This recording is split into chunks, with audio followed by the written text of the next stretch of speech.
Agromanhã. Oferecimento Santander. O que a gente pode fazer por você hoje?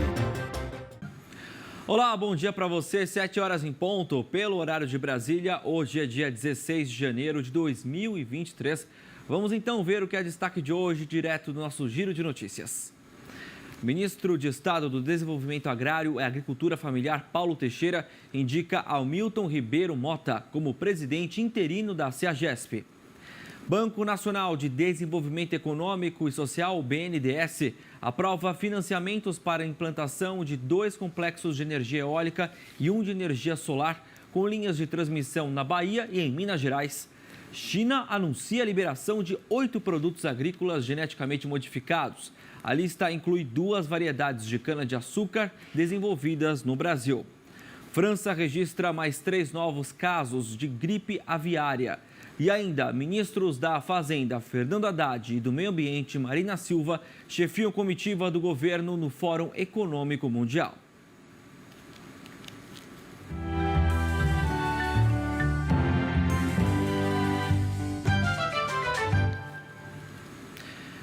Em visita à CEAGESP, o ministro de Estado do Desenvolvimento Agrário e Agricultura Familiar, Paulo Teixeira, indicou Hamilton Ribeiro Mota como presidente interino da companhia.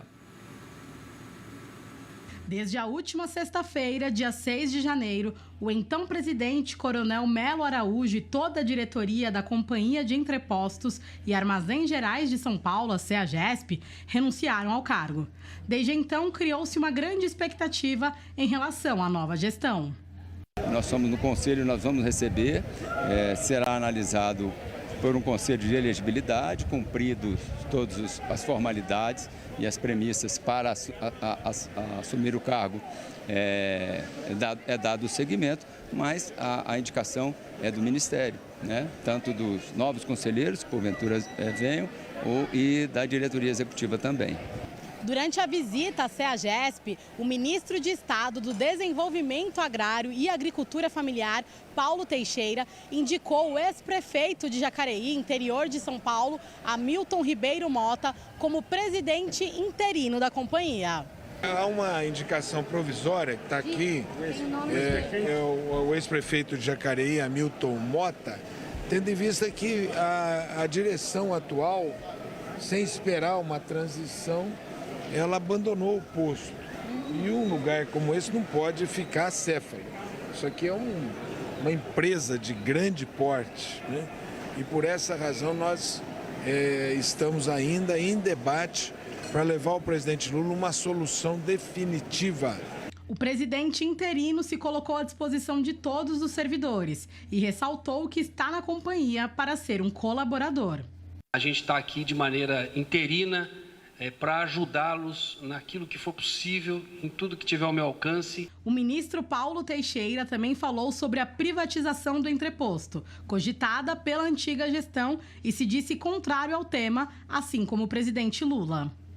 Ela sendo uma empresa lucrativa, podendo dar maiores resultados, eu não vejo sentido em privatizá-la, né?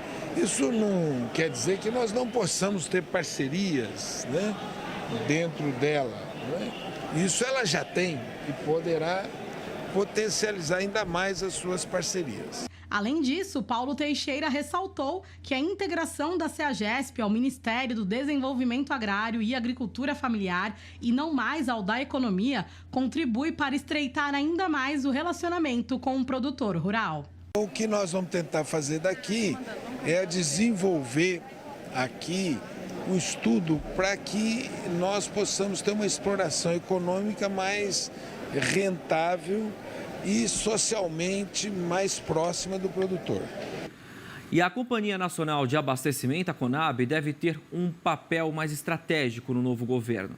O presidente da estatal já foi indicado, é o gaúcho Edgar Preto, e deve assumir o cargo em 25 de janeiro. Com o desmembramento do Ministério da Agricultura, agora uma discussão nos bastidores sobre em qual pasta a Conab ficaria abrigada. E quem explica pra gente é o repórter Leandro de Souza. Quando tudo já parecia tranquilo, definido, ou seja, a Companhia Nacional de Abastecimento, comandada por um representante indicado pelos pequenos e médios produtores, também pelo Movimento dos Trabalhadores Rurais Sem Terra, no caso específico, o ex-presidente da Assembleia Legislativa do Estado do Rio Grande do Sul, o deputado estadual Edgar Preto, para comandar a companhia, houve aí, neste momento, uma certa insegurança em relação à efetivação, de fato, desses dois critérios. O indicado, o presidente da Conab, Edgar Preto, esse sim está praticamente confirmado, mas há agora uma pressão muito grande, já admitida inclusive pelos próprios técnicos no Ministério do Desenvolvimento Agrário e Agricultura Familiar, de que a pressão para que o agronegócio ele tenha de alguma forma uma parte do comando também da Companhia Nacional de Abastecimento, a Conab. De que forma isso deve ou a pressão está sendo exercida para que ocorra? É que a Conab saia do guarda-chuva do Ministério do Desenvolvimento Agrário e volte ao comando do Ministério da Agricultura, ou seja, ao comando do ministro Carlos Fávaro. Uma outra pressão aí que está ocorrendo é que sejam distribuídas as diretorias da Conab para representantes do agronegócio. E essa pressão vem principalmente dos representantes das CEASAs, especialmente a CEASA de São Paulo, que entende que a questão do abastecimento está muito mais ligado, no caso específico, ao grande produtor rural. Na opinião dos representantes das CEASAs, a produção e a distribuição de alimentos tem relação principalmente com o agronegócio e menos com os pequenos produtores. Eu conversei com o Edgar Preto, o presidente da Companhia Nacional de Abastecimento, perguntei a ele sobre essas questões, ele disse que tudo isso está colocado à mesa, naturalmente não admite que haja crise em relação a esse tema, mas admite que sim, os dois ministros, Paulo Teixeira, do Desenvolvimento Agrário, e Carlos Fávaro, do Ministério da Agricultura, Pecuária e Abastecimento, estão neste momento negociando e discutindo efetivamente a composição dos cargos de diretoria da Conab e, mais do que isso, a pressão para que a Conab mude de endereço, ou seja, saia do Ministério do Desenvolvimento Agrário e passe para o Ministério da Agricultura. Obrigado, Leandro. E todas as informações a gente vai trazer para vocês aqui ao longo da semana. E a nova estrutura de ministérios da Agricultura e Desenvolvimento Agrário divide opiniões. O vice-presidente da FAESP, a Federação da Agricultura e Pecuária do Estado de São Paulo, Tirso Meirelles, criticou as mudanças. Agora, o Ministério da Agricultura, Ministério da Agricultura e Pecuária. Nós não temos mais abastecimento, não temos mais o aspecto de desenvolvimento da política agrícola, de um seguro, dos investimentos que precisam ser feitos, tanto do trabalho efetivo, da compensação, da sustentabilidade de pecuária, no aspecto de pastagem, floresta e agricultura, um trabalho que a gente estava fazendo do resgate das áreas desestruturadas na nossa agricultura e na nossa pecuária. Assim sendo, você pega o CAR, Cadastro Ambiental Rural, e o PRA, Programa de Regulação Ambiental, foi para o meio ambiente, saiu de lá. A agricultura familiar saiu de lá, foi para o Ministério do Desenvolvimento Agrário. Então, o aspecto do abastecimento também, da política agrícola, foi para o desenvolvimento agrário. Então, sem dúvida nenhuma, o Ministério da Agricultura acabou. A única União da Indústria de Cana-de-Açúcar e Bioenergia avalia como um retrocesso a medida provisória que determina que conselheiros representantes da Fazenda Nacional poderão desempatar votações a favor da União. A MP, publicada nesta sexta-feira no Diário Oficial da União, retoma o voto de qualidade aos conselheiros representantes da Fazenda Nacional que presidem as turmas e câmaras no CARF, Conselho Administrativo de Recursos Fiscais. Com a medida, em caso de empate no âmbito de um julgamento no CARF, a decisão final ficará a cargo de um representante do fisco. A única argumenta que o tema já havia sido debatido pelo STF, Supremo Tribunal Federal, e contou com a participação de entidades representativas de classe e também da sociedade civil, como a OAB e a CNI, Confederação Nacional da Indústria. Na ocasião, o entendimento que prevaleceu foi o de defesa da constitucionalidade da Lei 13.988 de 2020, que alterava o critério de desempate a favor do contribuinte. A medida provisória é vista pela Única como um retrocesso institucional e que desestimula a pacificação de conflitos.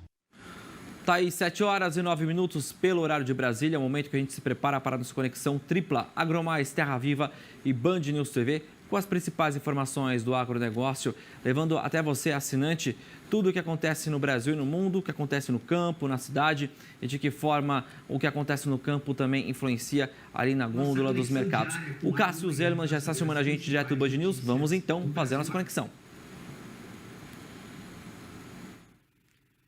Oi, Pedro Costa, muito bom dia para você. O que você traz aí de destaque hoje do Mundo Agro? Cássio, bom dia para você, bom dia, assinante do Band News. Vamos então começar uma semana muito bem agro-informados. Olha só, alimentos e bebidas contribuíram para o crescimento da produção das agroindústrias do país em novembro. O índice calculado pela FGV Agro se recuperou depois de 6 meses seguidos de queda. Os produtos de origem vegetal foram os principais responsáveis pelo aquecimento da atividade industrial agropecuária. O crescimento da produção foi de 22%. Já o grupo de alimentos e bebidas teve uma alta de quase 8%. Em relação ao mês de outubro, o aumento da atividade foi de 0,7%, depois de 6 meses consecutivos de queda na atividade. Já a comparação com o mês de novembro de 2021, a alta foi de 3,4%. Os pesquisadores dizem que o bom desempenho no fim do ano é consequência do aquecimento do mercado de trabalho e da redução dos custos de produção. O cálculo do PINAGRO é feito a partir dos dados da pesquisa industrial mensal do IBGE. A gente segue com boas notícias porque, em decisão rara, a China anunciou a liberação de 8 produtos agrícolas geneticamente modificados. A lista inclui 2 variedades de cana-de-açúcar desenvolvidas no Brasil. Alguns dos itens da lista esperavam por liberação há mais de uma década. É o caso de uma variedade de canola e de 2 alfafas, todas resistentes ao herbicida glifosato. A China aprovou também um algodão transgênico resistente a herbicida. As autorizações para a importação desses produtos valem por 5 anos. O governo chinês liberou ainda 3 produtos transgênicos desenvolvidos no país, entre eles uma variedade de milho resistente a insetos e glifosato e uma variedade de soja resistente a insetos. Segunda-feira é dia da nossa coluna com o Evaristo de Miranda, pesquisador da Embrapa, e hoje ele fala sobre a versatilidade e a qualidade da produção de algodão no Brasil.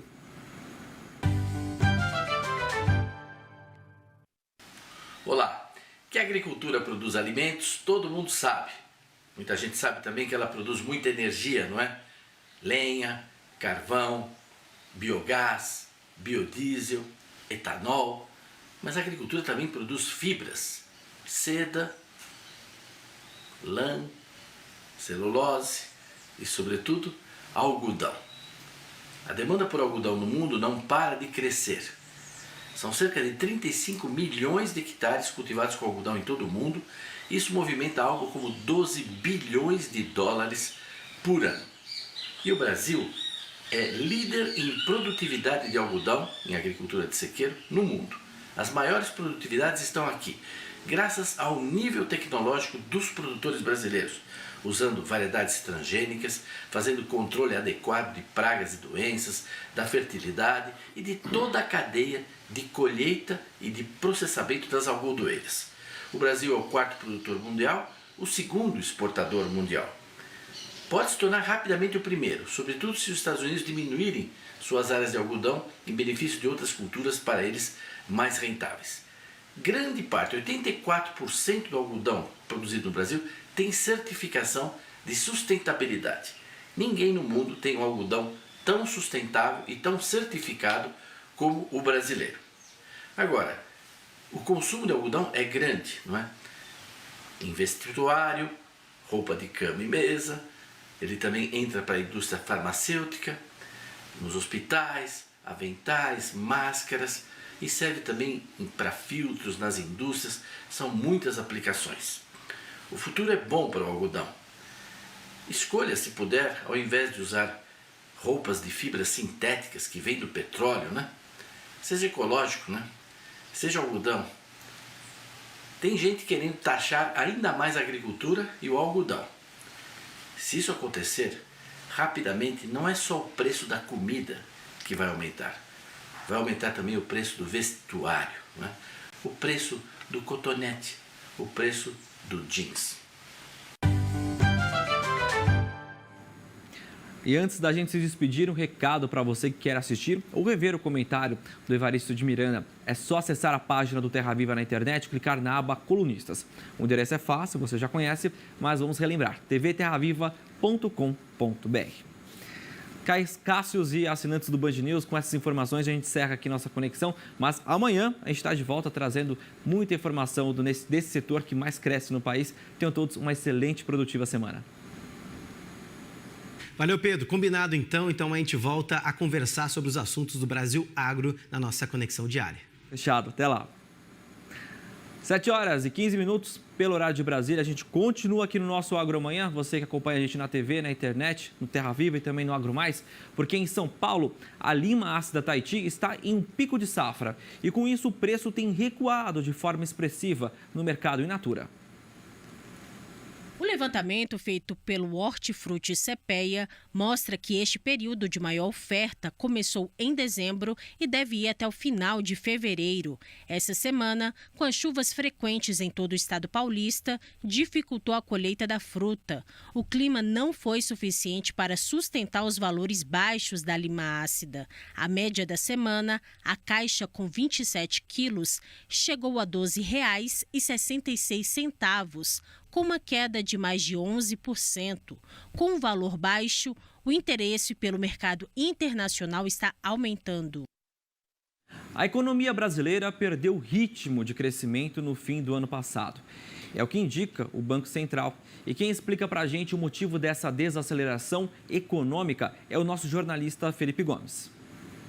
A gente traz hoje o índice IBC-BR, divulgado pelo Banco Central. Esse índice foi divulgado agora pela manhã e apontou uma queda de 0,55%, na verdade, por cento. E essa queda foi mais profunda do que o esperado pelo mercado. Já para os analistas, as projeções anteriores previam uma desaceleração de 0,2%. Então, no acumulado do trimestre, encerrado agora em novembro, a queda do indicador foi de 0,68%. Com o resultado de novembro, o IBC-BR nos últimos 12 meses mostra uma variação de mais 3,15% e de mais 3,26% no acumulado de 2022. Essa desaceleração da economia ocorreu no contexto de juros altos por causa do combate das pressões inflacionárias. Então, só para a gente contextualizar e entender a importância desse índice, ele foi criado pelo Banco Central com o intuito de demonstrar como está o ritmo da economia nacional ao longo dos meses. Então, medindo aí a atividade econômica do país e assim servindo de guia para as medidas econômicas que o Banco Central acha necessário tomar naquele momento. Então, é de posse dessas informações e outras também que o Banco Central leva em conta na hora de definir a taxa de juros que será praticada pelos bancos. Isso é reflexo também no dia a dia na taxa de juros, por exemplo. Então, na hora que um cidadão vai ao banco para pegar um empréstimo, a gente consegue ver ali uma alta nesse valor dos juros e esse é o reflexo desse acompanhamento que o banco faz desse índice. Então, isso também pode refletir também na oferta de emprego, já que o custo para realizar mais contratações no mercado de trabalho fica mais caro. Então, esses aí são os índices apresentados pelo Banco Central de hoje, com essa margem, com essa queda de 0,55%. Valeu, Felipe. Obrigado pelas informações. E a semana começa com os mercados mais calmos. É a análise de hoje do Silmar Miller. A sexta-feira terminou com pequenas oscilações nos preços das principais commodities de interesse do Brasil. Muito por conta do feriadão nos Estados Unidos. Segunda-feira é feriado, dia de Martin Luther King. Lá nos Estados Unidos não funcionam as bolsas nem de Nova York nem de Chicago, portanto o mercado fica com uma certa falta de referência por vários dias seguidos e os investidores procuram não se expor demasiadamente a riscos num final de semana tão prolongado como esse. Portanto, as oscilações foram pequenas na sexta-feira, mas o saldo líquido semanal apresentou algumas variações interessantes que a gente vai mostrar a partir de agora. Soja, por exemplo, fechou a semana com a valorização líquida de 2,3%. O milho, mais ainda, subiu 3,2% quando comparado essa sexta-feira com a sexta-feira da semana anterior. Foram duas commodities, 2 grãos, que tiveram altas expressivas durante a semana por conta de preocupações com o clima. Começa uma preocupação cada vez maior com o clima na América do Sul. Na Argentina existe perda já na produção por conta de clima muito quente e seco. Já fazem vários meses que essa situação não muda e agora se transplanta também para o sul do Brasil. O Rio Grande do Sul também vem sofrendo e já com perdas na safra de milho e também inicialmente já com algumas preocupações com a safra de soja. Tem chuvas previstas para esse final de semana, que deve acontecer ao longo do início da semana também, mas possivelmente esparsas e ainda insuficientes, portanto a preocupação deve continuar. Mas o fato é que soja e milho foram grandes destaques na semana por conta desse tipo de preocupação. E, além disso, essa preocupação associada com uma alteração feita pelo Departamento de Agricultura dos Estados Unidos, o USDA, no dia anterior, na quinta-feira, fazendo um corte nas estimativas da produção americana, tanto de soja quanto de milho. Um corte estatístico aqui, de certa forma, surpreendeu um pouco o mercado. Isso foi outro fator que deu um alento aos preços da soja e do milho lá na Bolsa de Chicago, com impactos internos aqui no Brasil também. O trigo fechou a semana praticamente estável, sem alterações. Algodão, sim, na Bolsa de Nova York, teve uma queda semanal em torno de 4%. Teve realmente uma pressão muito forte durante a semana, fechou com um saldo negativo. O café também, o café arábica principalmente, não o robusto até que fechou com uma leve alta, mas o café arábica muito pressionado pela melhora do clima nas regiões produtoras aqui do Brasil e isso provocou uma forte queda líquida semanal de 4,2%. O café até na sexta-feira buscou uma recuperação, mas não foi suficiente para eliminar esse saldo negativo. Açúcar bruto negociado em Nova York fechou o dia e a semana com alta, na semana 4,1% de valorização. O dado negativo ficou com o boi gordo, esse sim fechou o dia e a semana com queda no mercado futuro da B3. O mercado do boi está muito pressionado nesse início de ano. O saldo líquido semanal na B3 foi de queda de 2,1%. Mercado de câmbio fechou o dia praticamente estável, pequena alta de 0,1% nesta sexta-feira, mas o saldo da semana foi de queda, uma queda importante, 2,5%. Isso é por conta de uma melhora no cenário aqui das contas públicas, também lá com a queda da inflação nos Estados Unidos, dados divulgados essa semana, tudo contribuiu para uma desvalorização da moeda americana de 2,5%. O saldo disso para os preços internos acabou sendo praticamente neutro, ou seja, a bolsa sobe lá fora, o dólar cai, preços internos ficaram mais ou menos estáveis, com pequenas oscilações no saldo líquido da semana. Bom, como eu disse, nesta segunda-feira é feriado nos Estados Unidos, dia de Martin Luther King, e, portanto, os mercados só voltam a funcionar na terça-feira, inclusive o próprio mercado interno aqui, que sofre muito a interferência, a referência das bolsas americanas. E é bom ficar de olho agora no comportamento do clima nessa semana, que passa a ser decisivo para a definição das safras aqui no Brasil e também na Argentina. Vamos ficar de olho porque isso pode mexer muito com o mercado, a depender das oscilações climáticas que nós vamos ter pela frente nessa semana entrante.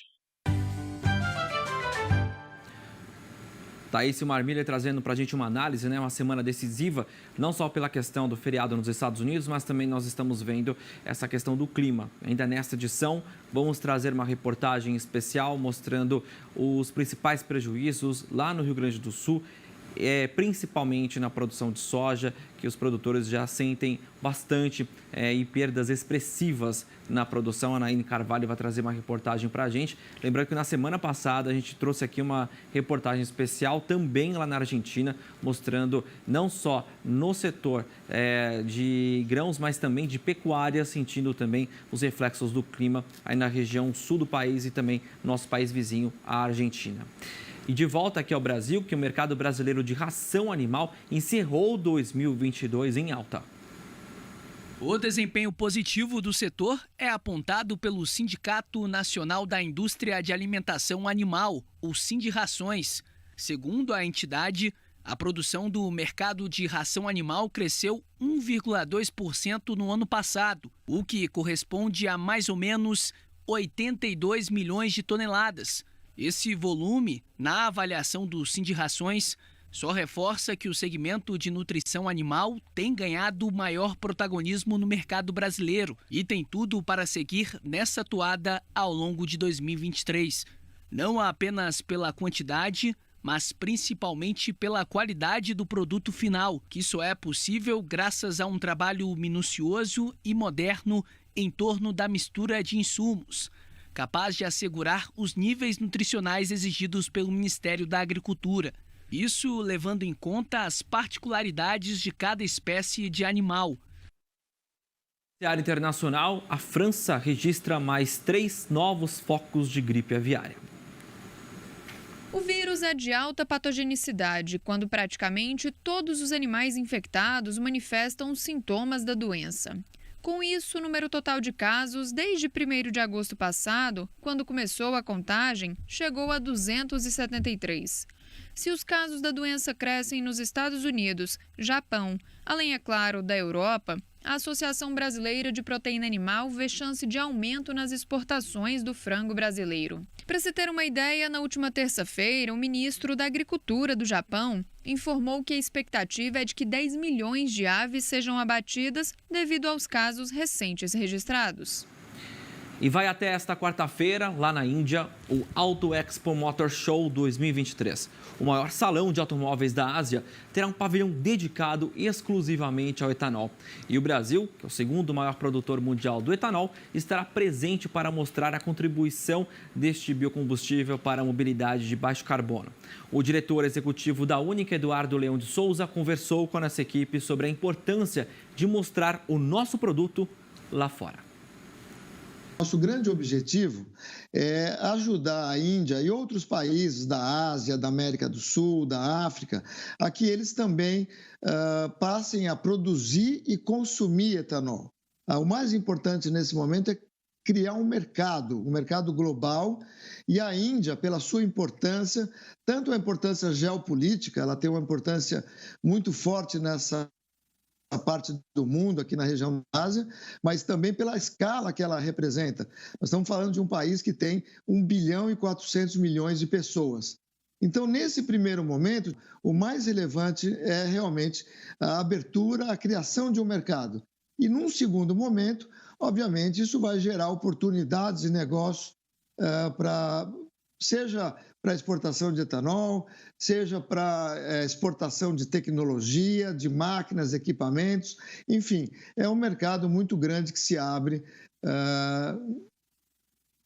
inicialmente num país como a Índia, mas o objetivo é que isso possa expandir pelo mundo todo.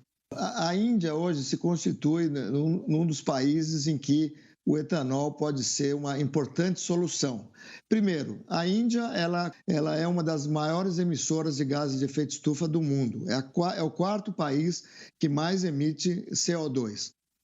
Segundo, a Índia tem um problema de poluição nas grandes cidades extremamente grande. Boa parte das cidades mais poluídas do mundo se encontra aqui na Índia. E o etanol pode reduzir significativamente a emissão dos materiais particulados que causam poluição, causam mortalidade precoce, doenças. E, finalmente, a Índia tem uma dependência enorme do petróleo importado hoje. Mais de 80% da sua demanda de petróleo e derivados são importados. Então, o etanol pode, acima de tudo e além de tudo, contribuir para a segurança energética daqui desse país.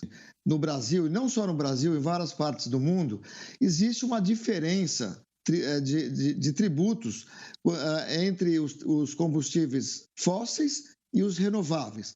Geralmente, para que você privilegie o uso de combustíveis renováveis e a sociedade possa se beneficiar disso, o tributo dos renováveis é mais barato do que os fósseis. E sempre foi assim no Brasil. O etanol tinha um tributo mais baixo do que a gasolina, e quando você zerou tudo, você nivela tudo da mesma forma. Então, o nosso trabalho é no sentido de garantir que permaneça esse diferencial e que possa oferecer os incentivos necessários para que a população possa usufruir dos benefícios de um combustível renovável. Tá aí uma excelente iniciativa. Bom, a notícia agora não é muito boa. As equipes de busca e resgate encontraram as caixas pretas que possuem os gravadores de voz da cabine e de dados do voo do avião que caiu no Nepal ontem, com 72 pessoas a bordo. Até o momento, 68 mortos foram encontrados. Este é o pior acidente aéreo no país em 30 anos. O voo decolou de Katmandu, capital do Nepal, para a segunda maior cidade daquele país. O avião caiu momentos antes do pouso. De acordo com os jornais locais, 3 pessoas foram resgatadas e levadas ao hospital.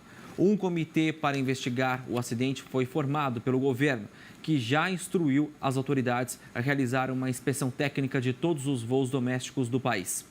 A companhia aérea IAT cancelou todos os voos para esta segunda-feira. A gente continua com os destaques internacionais. O primeiro-ministro de Israel, Benjamin Netanyahu, minimizou neste domingo os protestos de sábado, que reuniram 80 mil israelenses críticos à reforma da Suprema Corte do país apresentada pelo governo.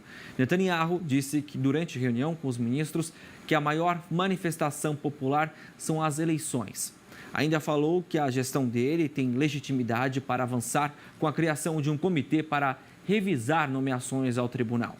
A proposta também dá ao parlamento poder para anular as decisões. Para os críticos, as reformas prejudicariam a independência judicial. Já Netanyahu, o protesto restaurará de volta a confiança dos israelenses na Suprema Corte. 7h31, pelo horário de Brasília. O Agromanhã volta daqui a pouco. Você vai ver a seguir: produção mundial de café é estimada em um pouco mais de 167 milhões de sacas de 60 quilos pela Organização Internacional do Café. E ainda já estão em vigor os novos padrões de classificação para o café torrado vendido aqui no Brasil. Os detalhes em instantes aqui no Agromanhã.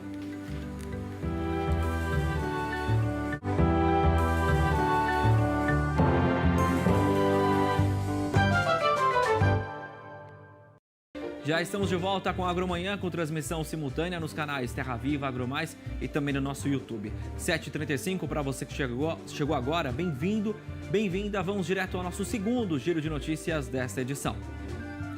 Nova estrutura de Ministérios da Agricultura e Desenvolvimento Agrário divide opiniões. Produção mundial de café é estimada em pouco mais de 167 milhões de sacas de 60 quilos pela Organização Internacional do Grão. China anuncia a liberação de 8 produtos agrícolas geneticamente modificados. A lista inclui 2 variedades de cana-de-açúcar desenvolvidas no Brasil. França registra mais 3 novos focos de gripe aviária.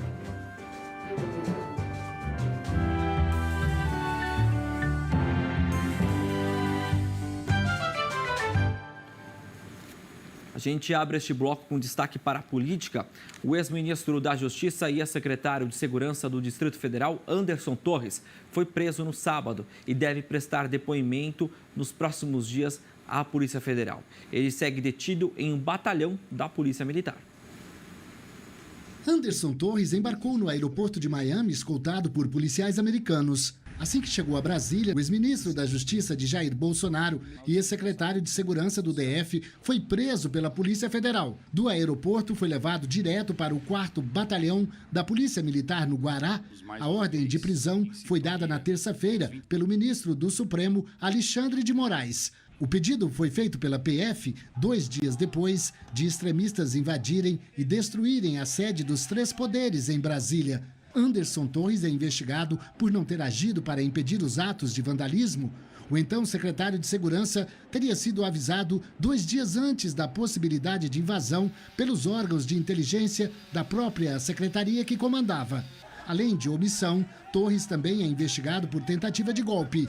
A minuta de um decreto de estado de defesa, que tinha como alvo o Tribunal Superior Eleitoral, foi encontrada na casa do ex-ministro da Justiça durante uma operação da Polícia Federal na última terça-feira. O decreto teria como objetivo cancelar o resultado das eleições presidenciais de outubro, que deram a vitória a Lula, e intervir no TSE, o que é inconstitucional. O Supremo Tribunal Federal quer saber por que essa minuta estava na casa de Torres e quem redigiu o documento. Anderson Torres foi submetido a uma audiência de custódia comandada por um juiz auxiliar do gabinete do ministro Alexandre de Moraes. O ex-ministro da Justiça vai continuar preso no batalhão da Polícia Militar de Brasília. A decisão já era esperada porque a prisão foi confirmada por 9 dos 11 ministros do Supremo Tribunal Federal. Na audiência, Torres confirmou que publicou nas redes sociais, enquanto estava fora do Brasil, que o ex-presidente Jair Bolsonaro não tem participação na minuta de tentativa de golpe e que documentos semelhantes já haviam sido entregues a ele enquanto era ministro da Justiça. Também reafirmou aos investigadores a intenção de destruir os documentos por não dar importância a eles. A defesa de Anderson Torres já pediu ao STF que reconsidere o decreto de prisão e ele responda ao inquérito em liberdade. O ex-presidente Jair Bolsonaro e o governador afastado do DF, Ibanez Rocha, também são investigados a pedido da Procuradoria-Geral da República por suspeita de envolvimento nos atos de terrorismo em Brasília. Bolsonaro está nos Estados Unidos desde o dia 30 de dezembro e não tem data para voltar. Segundo procuradores, ele teria incitado seguidores a novos atos de vandalismo em um vídeo publicado 2 dias depois da depredação em Brasília. O vídeo foi retirado das redes sociais. Por meio do advogado, Bolsonaro negou qualquer participação nas invasões e na tentativa de golpe. Caberá agora ao Ministério Público Federal analisar as provas recolhidas e decidir se denuncia, arquiva ou pede mais investigações sobre o caso. Já Ibanez Rocha prestou depoimento à Polícia Federal. Disse que o plano de segurança foi sabotado por alguns agentes e, por isso, o número de policiais não foi suficiente para evitar a destruição.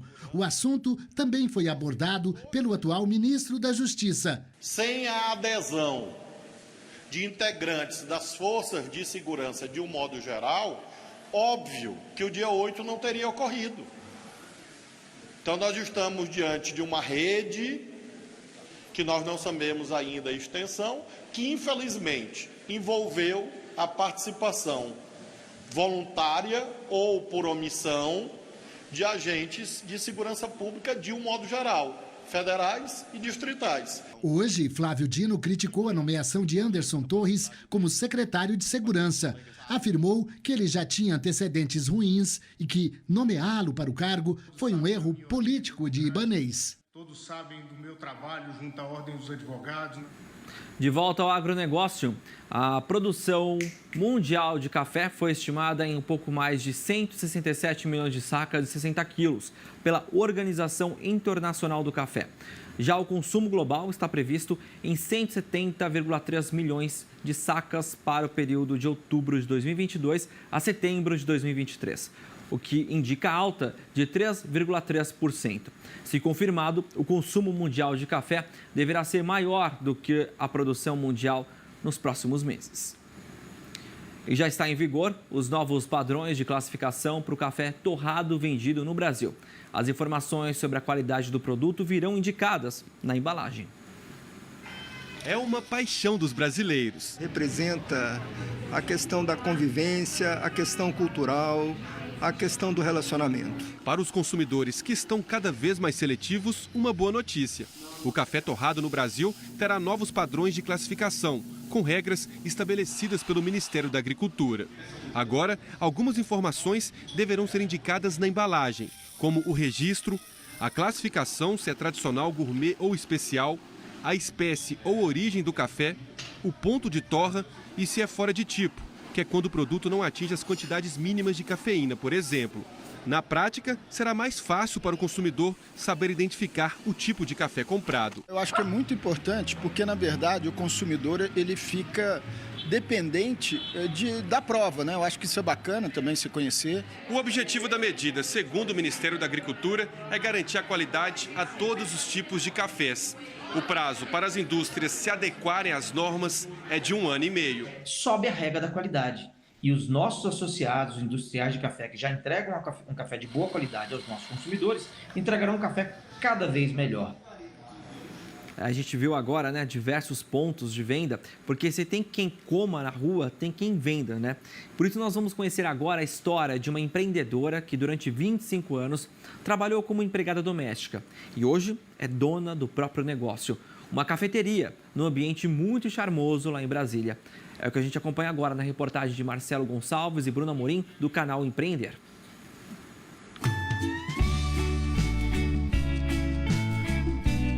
E hoje a gente vai conhecer a história de uma ex-dona de casa que virou empreendedora e que montou o próprio negócio. É a Ivani Barbosa, mais conhecida como Vânia. Ela está aqui ao meu lado, sentadinha. A gente vai conversar um pouquinho com ela para conhecer e entender um pouco dessa história de sucesso dela que aconteceu em plena pandemia. Ivani, como é que é essa história? Você veio da Bahia para Brasília para cuidar de crianças, é isso? Sim. Eu tinha 17 anos quando eu saí lá do sul da Bahia. A minha cunhada me trouxe para cá porque ela ia casar com meu irmão e queria que eu ficasse no lugar dela. E aí eu vim para cá e fiquei no lugar dela por 25 anos, né? A esperança de transformar a vida profissional fez com que a ex-doméstica conciliasse o trabalho em casas de família com o lado empreendedor. Mesmo diante dos desafios, Ivani não desistiu do sonho. Eu sempre fui sonhadora de ter minhas coisas, de conseguir as minhas coisas. É tanto que eu trabalhava e no final de semana eu fazia bolo para fora, docinhos, eu corria atrás das coisas. Eu sempre sonhei em ter alguma coisa, em crescer de alguma forma. Gente, olha só essa história que bonita. A Ivani trabalhou por 25 anos na casa de uma mesma família. E eu tô aqui ao lado do Iago Xavier, ele que é um dos filhos dessa família, que praticamente a Ivani pegou ali no colo. E que não é a Ivani, né? É a Vânia para vocês, né? A Vânia chegou lá em casa quando eu tinha mais ou menos 2 anos e meio. Acho que na época meu pai e minha mãe trabalhavam o dia inteiro, né? Então foi criando essa confiança aí no longo desses 25 anos, porque quem realmente cuidou de mim, da minha irmã ali no dia a dia, dava comida, dava bronca quando precisava, né? Realmente foi a Vânia.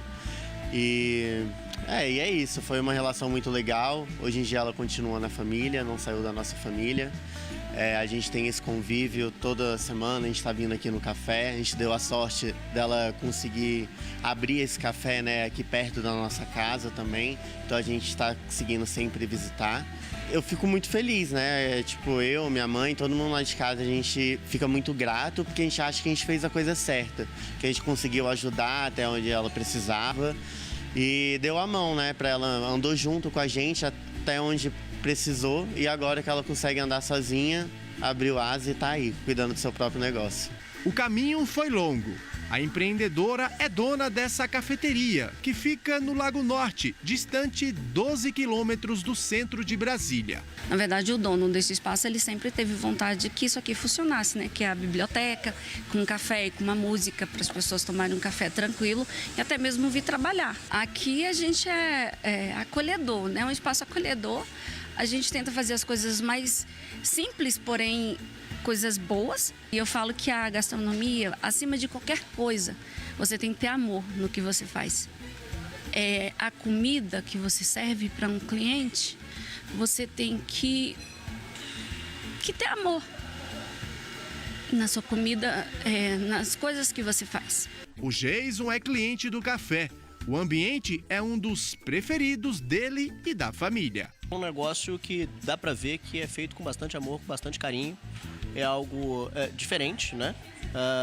Tudo é feito de forma muito artesanal e isso dialoga muito bem com o Polo Verde, com o Espaço Aroeira, com esse lugar que preza pela natureza, pela literatura também. Aqui é um ponto de literatura, né, em que as pessoas buscam livros, etc.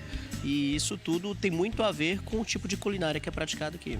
Um dos pratos preferidos de quem visita o café é o pão levain e o cuscuz com ovo, queijo e bacon. E para não perder o costume, chegou aquela hora da gente experimentar.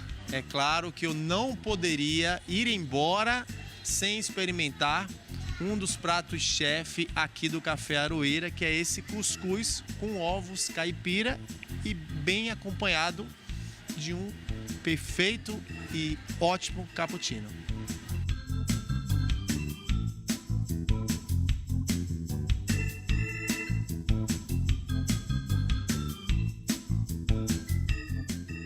A empresária Ivani é um exemplo de que não se deve desistir. Ela inspira persistência em outras mulheres, sejam elas donas de casa ou empregadas domésticas. Não tenha medo. Hoje eu sou uma pessoa que eu não tenho medo. Onde você estiver, se ninguém estiver te vendo, Deus está te vendo. E assim, faça sempre o melhor, que um dia o que você planta para a natureza, o que você joga para a natureza, ela te devolve. É assim que eu penso.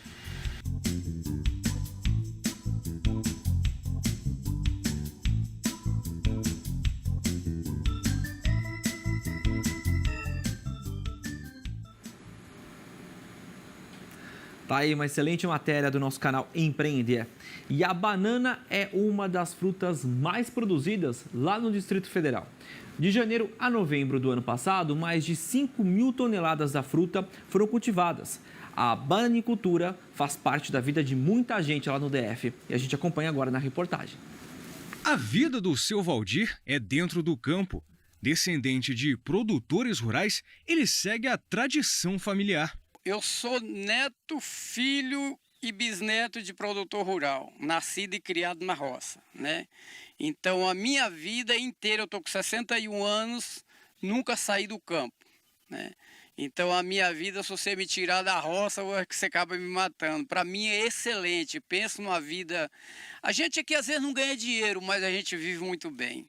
Na propriedade no Distrito Federal, o produtor cultiva várias culturas e investe no sistema de agrofloresta.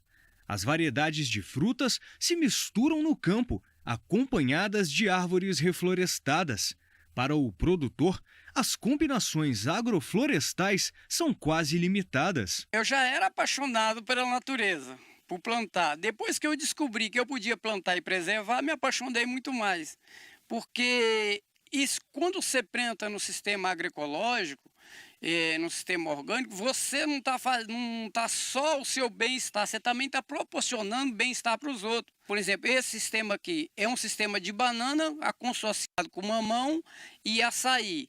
E futuramente a gente ainda vai implantar aqui no meio algumas frutíferas ainda. Desde 2007, o carro-chefe da produção do seu Valdir é a banana. São 3 variedades, prata, nanica e maçã, divididas em 1000 pés. E tudo o que é cultivado no sítio Vida Verde segue o sistema orgânico. A nossa adubação aqui é toda orgânica, a gente trabalha mais com compostagem produzida aqui na própria propriedade. A gente tem alguns animais, a gente tem criação de galinha e de porco, então a gente pega esses insumos e faz a própria compostagem. Para quê? Né? E está tendo um resultado muito bom, né? Mesmo porque o objetivo da chácara é ter uma chácara autossustentável. Segundo dados da Emater, os campos do DF produziram 5 mil toneladas de banana em 2022. E aqui, na propriedade do seu Valdir, são 150 quilos da fruta produzidos por semana, ou 600 quilos por mês, em média. E se depender do produtor rural, esse número vai ser ainda maior, já que a meta é chegar a 1000 quilos colhidos. A gente fala que vai plantar açaí, mas acontece que a gente vai entrar com a banana no meio do açaí, não o açaí no meio da banana.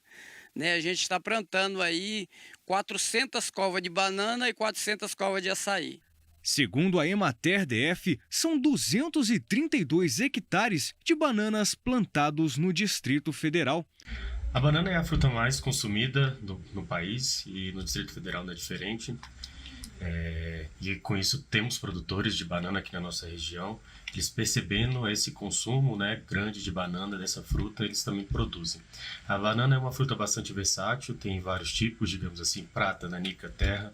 Também é possível produzir em sistemas convencionais, sistemas orgânicos e até mesmo na formação de agrofloresta. E no país, os produtores de banana tiveram um ano de altos e baixos em 2022.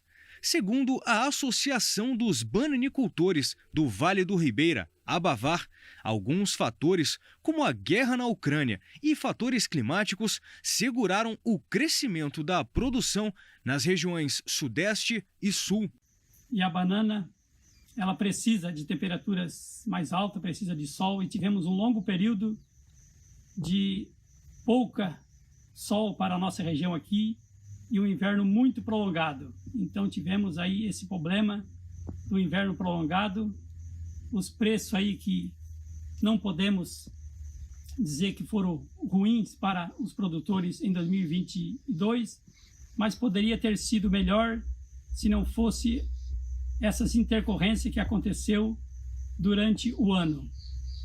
E para o próximo ano, agora de 2023, esperamos que volte a dar uma estabilidade nos fertilizantes, que não venha mais abater aquele preço alto que deu no início do ano de 2022. E para o seu Valdir, as bananas que ele vende são mais do que frutas. Porque o nosso plantio aqui, ele é todo agroecológico, dentro de todo o sistema de regra de produtos orgânicos. Então é uma banana bonita, saudável, né? E doce, agradável se alimentar com ela. 7h52, vamos para um rápido intervalo. Na volta, você vai ver que os produtores, né, de soja lá do Rio Grande do Sul estão sofrendo com a falta de chuvas na região. E ainda tem a previsão do tempo para todo o Brasil. Neste exato momento temos imagens aqui da capital paulista, 24 graus em São Paulo. A máxima do dia deve chegar na casa dos 31. A Karine Gama chega com as informações para a gente, não só aqui da capital, mas também para todo o nosso Brasil. Voltamos já.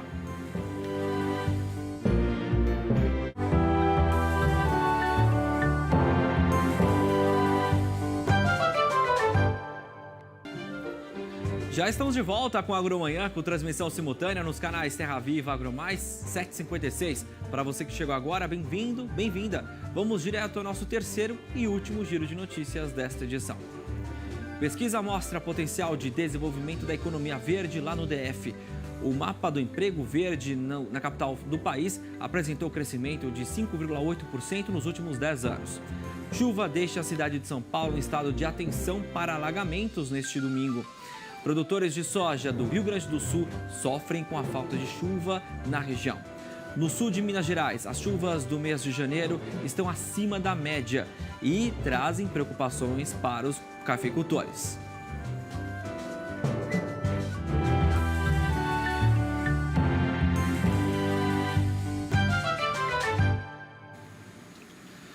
O Banco Nacional de Desenvolvimento Econômico e Social, o BNDES, aprovou financiamentos bilionários para a implantação de 2 complexos de energia eólica e 1 de energia solar com linhas de transmissão na Bahia e em Minas Gerais.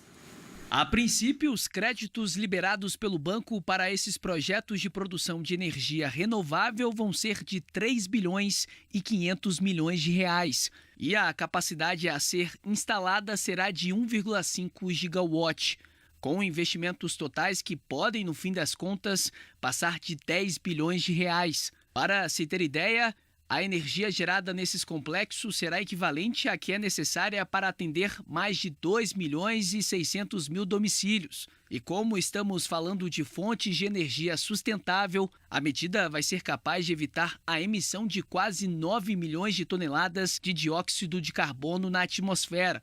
Devido à complexidade desses empreendimentos, que vão dispor de dezenas de parques eólicos e de usinas fotovoltaicas, parte dos complexos contemplados por esse apoio financeiro do BNDES só devem começar a entrar em operação a partir do segundo semestre do ano que vem.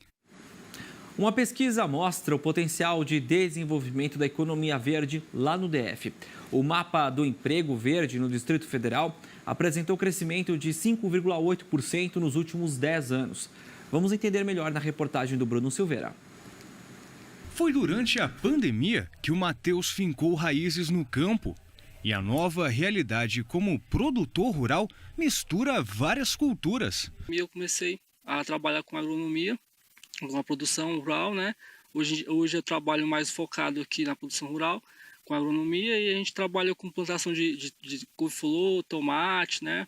Morango, e está sendo o nosso foco aqui agora. Formado em gestão ambiental, o produtor rural entende a importância do cultivo sustentável.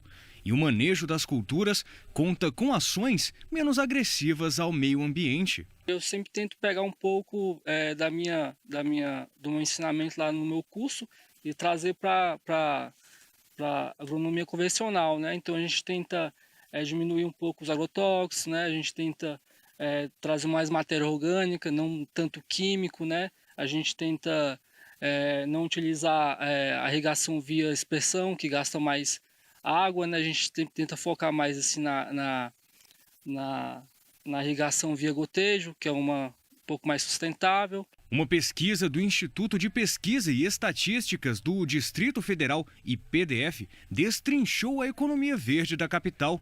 O levantamento pode orientar políticas públicas que contribuam com a redução do desemprego, a qualidade de vida da população, o meio ambiente e o aumento da sustentabilidade econômica. Nossa pesquisa ela tentou investigar qual era o tamanho da economia verde no DF, quantos postos de trabalho ela gerava e como era a remuneração, a característica desses trabalhadores. A gente chegou num dado que significa que 8% dos postos de trabalho do nosso mercado de trabalho no DF, eles estão ligados à economia verde. Está próximo da média nacional, mas 8% de um mercado de trabalho a gente sabe que pode crescer muito. E aí como é que a gente organizou, como é que a gente classificou esses empregos? A gente classificou todas as atividades econômicas de acordo com a sua CNAE, né, a sua classificação nacional, de acordo com os critérios, se era uma atividade de baixa emissão de gás de efeito estufa, se era um empreendimento que promovia a economia circular e se era também um empreendimento de baixo impacto ambiental, de acordo com uma resolução do CONAMA. Então, com esses 3 critérios, a gente classificou todas as atividades econômicas do nosso mercado de trabalho entre verdes e não verdes. A pesquisa também analisou de forma específica o setor agropecuário do DF. Quando a gente vai trabalhar a produção agrícola, nem toda a produção agrícola ela está classificada como economia verde, né? Por conta de algumas práticas que às vezes ocorrem, né? Seja porque está atrelada a uma mudança de uso do solo, que significa em mais emissão de gás de efeito estufa, né? Ou de mais desmatamento. Então a gente fez um recorte para a produção orgânica, considerando a produção orgânica, então, como dentro da economia verde. Aqui para Brasília, a gente ainda tem um destaque para a questão da produção do morango orgânico, que apareceu na nossa pesquisa, e a gente também conseguiu mapear empreendimentos que, por mais que todo ele não pudesse ser considerado economia verde, mas empreendimentos mesclados aí no seu modo de produção, que também estão fazendo essa produção orgânica. As ações sustentáveis estão se expandindo no campo.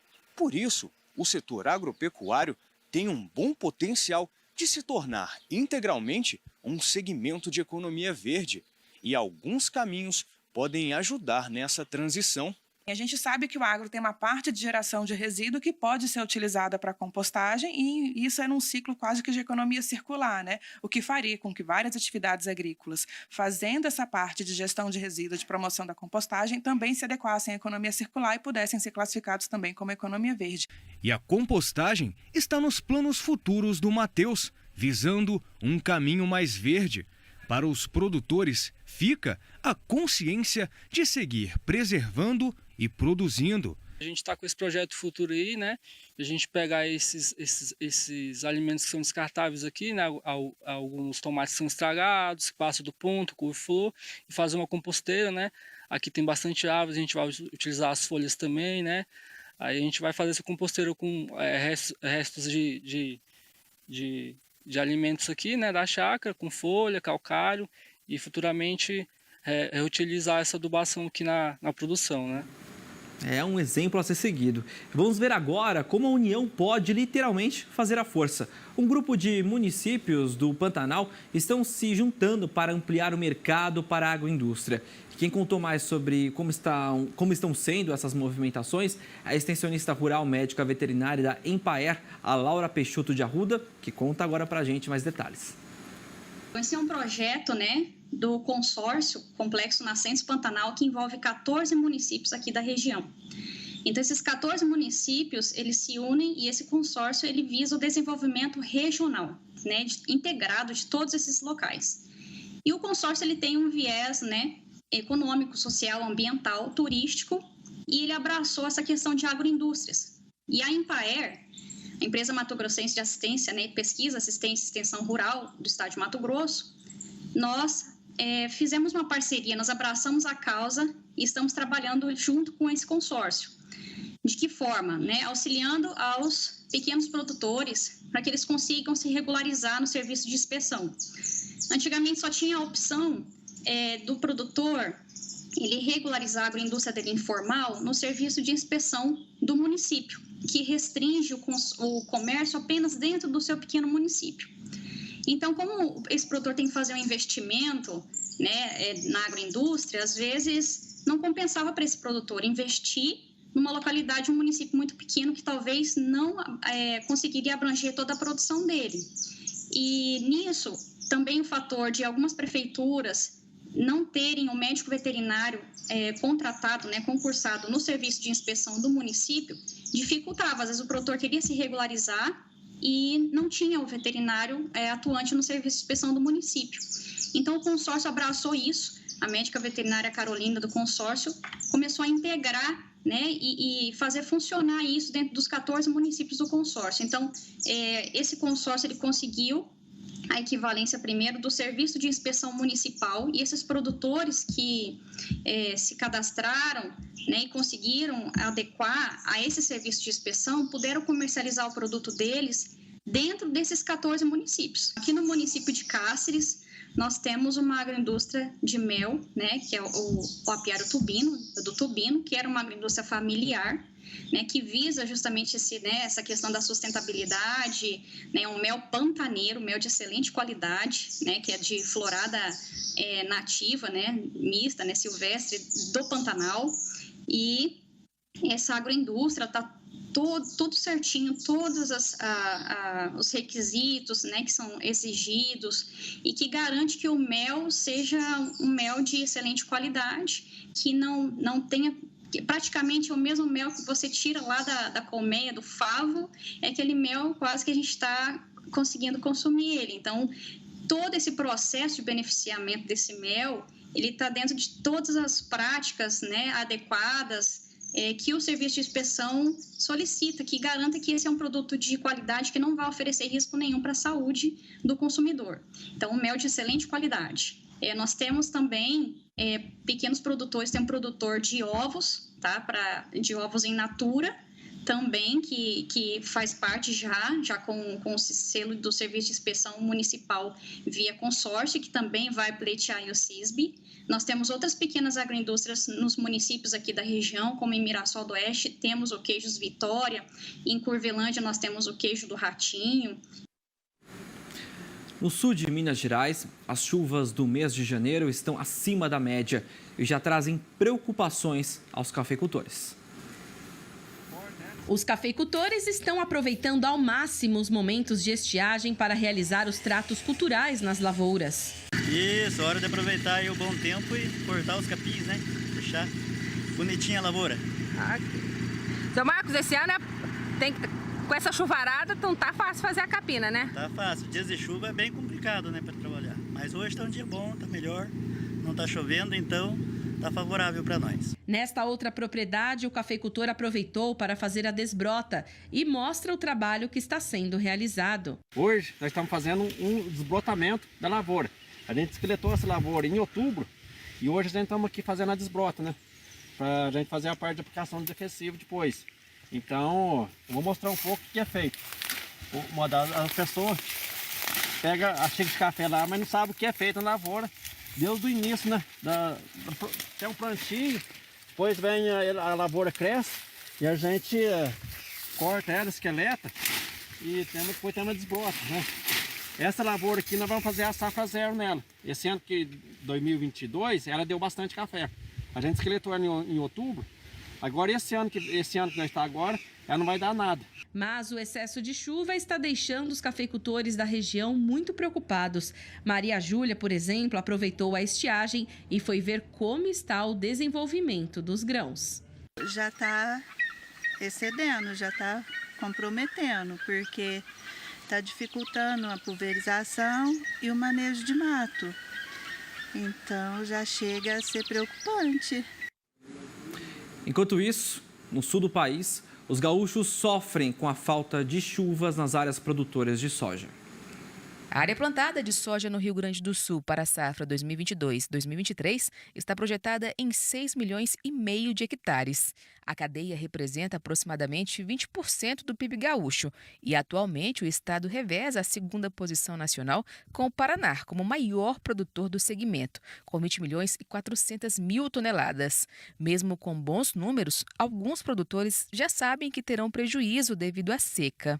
Tem ocorrido chuvas esparsas, né? E os plantios que vieram acontecendo, assim, o final dos plantios de forma gradual, chuva após chuva, né? Em função da umidade, esses nasceram, então já germinaram, então já emergiram, e esses é uma pequena área que ficou para trás ainda de regiões que realmente estão com problemas sérios de déficit hídrico. Isso está afetando seriamente as lavouras de soja em vários estágios de desenvolvimento, com prejuízos nessas regiões já irrecuperáveis. Ainda assim, os produtores têm esperança. As chuvas são pontuais, mas ainda assim a gente não terminou a semeadura da soja nesse ciclo. E o produtor ainda está com uma esperança até 30 de janeiro, mesmo que a soja não tenha mais condições de seguro ou coisa assim para a safra agrícola, de ele colocar esse grão no chão, já que tivemos uma estiagem no ano passado e estamos com o caixa no vermelho. Então, é olhar para cima e esperar que chova. Na safra passada, a seca na região sul provocou uma quebra na produção de soja. E, para especialistas, a estiagem restrita ao extremo sul afeta a safra de milho. Principalmente o milho, né, que não há mais o que fazer, vem a chuva que vier, o prejuízo está consolidado, em algumas regiões é 100%, outras regiões é 30%. A gente tem expectativa de que, na média, o Rio Grande do Sul vai colher 50% no máximo, 50% da expectativa do início do que foi projetado para agosto do ano passado. A soja é cultivada em todas as regiões do estado, por pequenos, médios e grandes produtores, com maior concentração no norte e no noroeste. Com a seca mais localizada, o Instituto Brasileiro de Geografia e Estatística, o IBGE, continua projetando um novo recorde de produção de grãos na safra atual. A safra de 2022 já havia sido recorde, apesar da quebra na produção da soja. A estimativa é de que a produção seja 12% maior que 2022. Para 2023, no total, o país deve colher, neste ano, 296,2 milhões de toneladas de grãos, um aumento de 0,8% em relação ao que nós divulgamos no mês anterior, e um crescimento de 12,6% em relação ao que nós produzimos em 2022, ou 33,1 milhões de toneladas a mais. Para a soja, foi estimada uma produção de 148,4 milhões de toneladas, um crescimento mensal de 1,3%. E um aumento de 24,1% em relação ao que foi produzido em 2022. 8 horas, 12 minutos, imagens aqui ao vivo da capital paulista. Neste momento, nesta segunda-feira, o trânsito um pouco mais intenso, né? O pessoal terminando as férias, já começando a rotina do dia a dia aqui na capital. A gente vê o tempo parcialmente nublado nesta manhã de segunda. Temperatura agora na casa dos 24 graus e vai subir ao longo do dia. Domingão foi ensolarado, de muito abafamento. Nós tivemos aí a capital paulista em estado de atenção no domingo também em relação às chuvas. A gente sabe que essa chuvarada está chegando de forma mais intensa, trazendo as características da estação do verão. A Karine Gama já falou para a gente ao longo da semana passada exatamente isso que nós estamos presenciando agora. A gente está vendo, né, na região sudeste essa chuvarada, principalmente lá no sul de Minas. E a gente traz agora para vocês como é que fica o tempo para todo o nosso país. Vamos à nossa vinheta.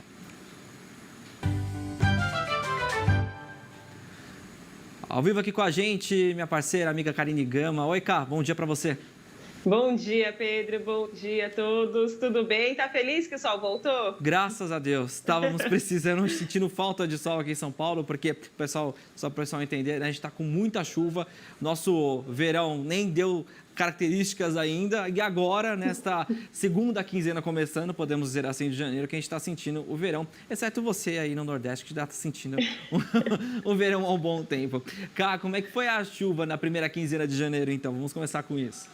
Bom, já que a gente falou, né, desse tempo que foi mais fechado em São Paulo, não teve carinha de verão, a gente começa falando como ficou a anomalia de chuva durante os primeiros 15 dias de janeiro. E a gente observa, Pedro, que em grande parte da região norte, especialmente entre o sul do Pará, sul do Amazonas, também nas áreas do centro e norte do estado do Amazonas, a chuva foi muito acima da média. A precipitação ficou em torno de 100 milímetros acima do que normalmente chove. É uma das características do fenômeno Laninha, aumentar a chuva no centro-norte do país. Também tivemos chuvas acima da média sobre os estados de Mato Grosso e os produtores que já começaram a colher. A colheita ainda está muito pouquinho, bem devagar, mas eles reportam que o excesso de chuva e de umidade em solo tem dificultado as atividades em campo, principalmente a entrada dos maquinários em campo. E a gente vê isso sobre as imagens de como foi a chuva nesses primeiros 15 dias. Lembrando que esta chuvarada não começou agora em janeiro, já acontece desde o final de novembro. Em meados da primavera, a formação das acas fortaleceu essas nuvens mais carregadas pelo interior do Brasil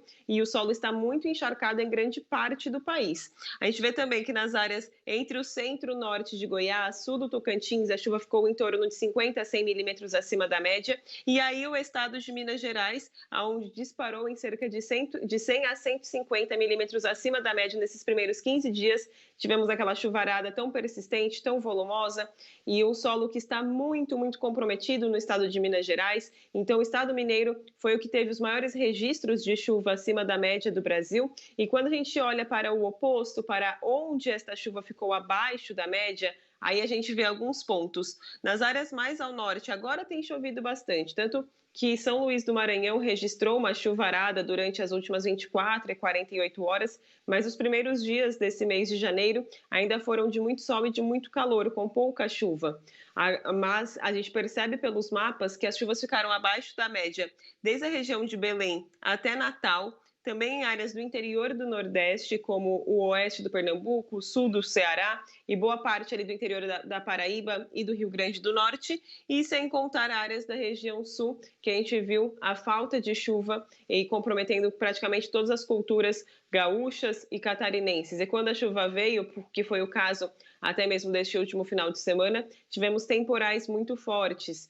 Tivemos registro de chuva em torno de 80 milímetros em cerca de 3 horas em alguns pontos do Rio Grande do Sul na última sexta-feira. Então veio uma chuvarada com muitos temporais, Pedro. A gente lembra dessa questão da umidade do solo, né, Cá? Porque a gente vê que temos aí uma umidade extrema lá na região de Minas Gerais, como você mesmo pontuou, na questão da chuva excessiva, a gente mostrou há pouco numa reportagem, e isso é também uma situação preocupante, né? Você tem um mapa explicando isso.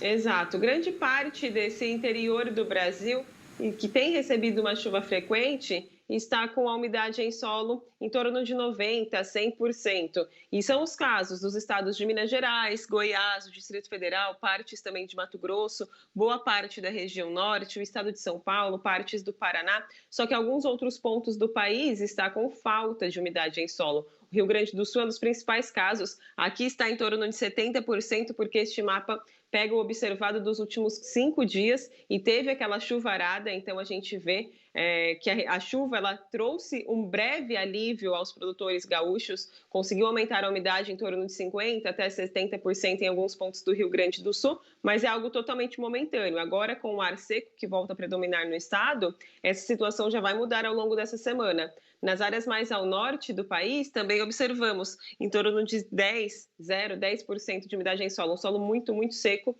Ali nas áreas do Ceará, do interior do Rio Grande do Norte, do Pernambuco, Paraíba, são áreas onde a chuva ficou bem abaixo da média também neste começo de ano. A chuva nestas áreas mais do norte e também a faixa leste do Nordeste começa a ganhar mais força a partir ali de meados de março e durante o outono, especialmente na faixa leste do Nordeste. A chuva é mais intensa ali por volta do mês de maio e junho. Mas nas áreas mais ao norte agora do Ceará, a chuva deve retornar durante o mês de fevereiro e março. Então, antes do verão acabar, a chuva volta a ser mais intensa nestas áreas. Tivemos também o aumento do nível dos rios durante este final de semana. Uma das situações é o rio Capivari, em São Paulo, onde voltou a inundar e provocar alagamentos. E a própria região metropolitana de São Paulo, a própria cidade de São Paulo, também teve uma chuva muito forte e tivemos áreas de alagamentos intransitáveis, como na região do Córrego do Ipiranga, na Moca, Vila Prudente, também partes da Zona Sul, como Santa Amaro e Jardim Ademar, por conta dos temporais de ontem, Pedro. Exatamente. Bom, isso já introduz o nosso assunto de agora, que é o tempo para hoje. Nós temos imagens aqui da capital paulista ao vivo, a gente pode colocar na tela novamente para a gente começar. A gente tem um sol entre nuvens aqui, imagens agora da Zona Oeste, o Pico do Jaraguá. Como é que fica o tempo, então, aqui em São Paulo e também em outras regiões do país, Cá? Já choveu em algumas áreas da região metropolitana e também do interior, ali próximo à região metropolitana de Campinas. Durante a manhã e madrugada de hoje foi uma chuva breve, mais passageira. Agora o sol deve aparecer cada vez mais e a gente observa um padrão bem típico de verão durante esta segunda-feira. O sol vai predominar, as temperaturas vão subir bastante, mas ainda estamos em alerta máximo para chuvas fortes e que vêm acompanhadas de temporais parecido com o que aconteceu ontem na cidade de São Paulo e toda a região metropolitana. Quando a gente olha também para o interior de São Paulo, as chuvas são um pouco mais irregulares em áreas do norte paulista, ali a região de Ribeirão Preto, mas ainda devemos ter algumas tempestades próxima à região de Campinas e também no sul de Minas. Agora, em áreas do oeste e o Triângulo Mineiro de Minas Gerais, aqui a gente tem partes com muito calor, aumento das temperaturas e redução da chuva se compararmos com os acumulados dos últimos dias. Se a gente olha para o centro-oeste, o alerta vai para o estado de Mato Grosso, com risco maior para temporais, o alerta é máximo para essas tempestades no estado, e as regiões norte e nordeste vão registrar os maiores volumes de chuva desta segunda-feira e desta semana. Os estados do Amazonas, Pará, Amapá, Maranhão e também o norte do Piauí deve ter acumulados em torno de 50 a 100 milímetros no decorrer dessa semana e um risco bem alto para tempestades. Rondônia, os produtores ainda reportam a falta de chuva e tem chovido nas áreas mais ao norte de Rondônia, bem próximo ao Amazonas. Na metade sul, a região de Vilhena, realmente a chuva não chega com muita intensidade. A previsão é de aumento da chuva durante a tarde desta segunda e terça-feira, então é uma chuva que deve vir um pouco mais forte durante esse comecinho de semana, mas ela ainda é muito irregular. E, de fato, os produtores sentem isso porque a umidade está abaixo do ideal para o estado de Rondônia. Quando a gente olha agora para a região sul, alertamos aos volumes altos sobre os estados de Santa Catarina e do Paraná, por conta da umidade que vem do mar. A chuva já foi bastante frequente durante esta madrugada na região do Porto de Paranaguá, mas ainda temos bastante variação de nuvens e o retorno dessa precipitação durante o finalzinho da manhã e o início da tarde de hoje nessas áreas mais costeiras do sul, da região sul, mas especialmente dos estados do Paraná e de Santa Catarina. Chove também no norte do Rio Grande do Sul, mas é o avanço da massa de ar seco que já predomina no centro-sul do estado, que deve ganhar mais intensidade. Temperatura máxima em Porto Alegre hoje de 29 graus. Teremos uma semana quente, mas sem aquele calor extremo que foi observado durante a semana passada. Máxima de 31 em São Paulo, assim como em Palmas, e chega aos 33 graus em Campo Grande. O Rio teve recorde de calor ontem do verão, com 36,9, sensação térmica de quase 50 graus. Hoje, a situação é igual para o Rio de Janeiro, não há previsão de chuva e a máxima chega até aos 37 graus, Pedro. Perfeito. Bom, Cá, então a gente traz aí mais informações ao longo da semana, principalmente das chuvas, como é que ficam aí no Sudeste, também nos próximos dias. Vamos então para o nosso alerta favorável agora, que é a boa notícia da previsão do tempo para o produtor rural.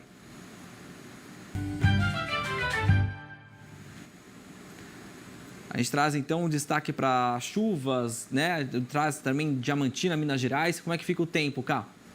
Bom, a cidade de Diamantina, no Vale de Jequitinhonha, assim como muitos outros municípios próximos, tiveram acumulados muito altos nestes últimos dias e nos últimos meses. Eu trouxe aqui como foi observado dos últimos 7 dias, que chegou a 190 milímetros de chuva registrada, e agora os produtores eles têm um solo bastante encharcado, muito úmido, mas eles conseguem retomar as suas atividades em campo e também as próprias plantas recebem mais horas de sol, porque a chuva vai diminuir, até temos previsão de pancadas mais rápidas, mais isoladas a partir de amanhã, mas é uma chuva que não deve passar dos seus 40 milímetros e as temperaturas passam dos 30 graus. Então, também o pessoal de Minas Gerais que não aguentava mais toda esta chuvarada e que já tinha registrado aumento de doenças por conta de toda esta chuva, terá pelo menos uma semana agora de um tempo mais aberto, mais ensolarado e com pouca precipitação. Isso é válido também para as demais áreas de Minas Gerais, exceto o Triângulo Mineiro, que tem chuva um pouco mais persistente. Pedro. Perfeito. Karine Gama trazendo para a gente prestação de serviço, notícias sobre o tempo, tudo para o nosso produtor ficar em dia e sempre seguir com os trabalhos no campo de forma segura e assertiva. Valeu, Cá. Bom dia para você. Até amanhã. Obrigada para você também. Até amanhã. Até mais. Bom, eu também me despeço de vocês. Amanhã a gente está de volta com mais informações para vocês no Agromanhã a partir das 7 horas. E você continua muito bem agroinformado nas programações dos canais Terra Viva e Agromais. Tenham todos um excelente e produtivo dia e até amanhã. Tchau, tchau.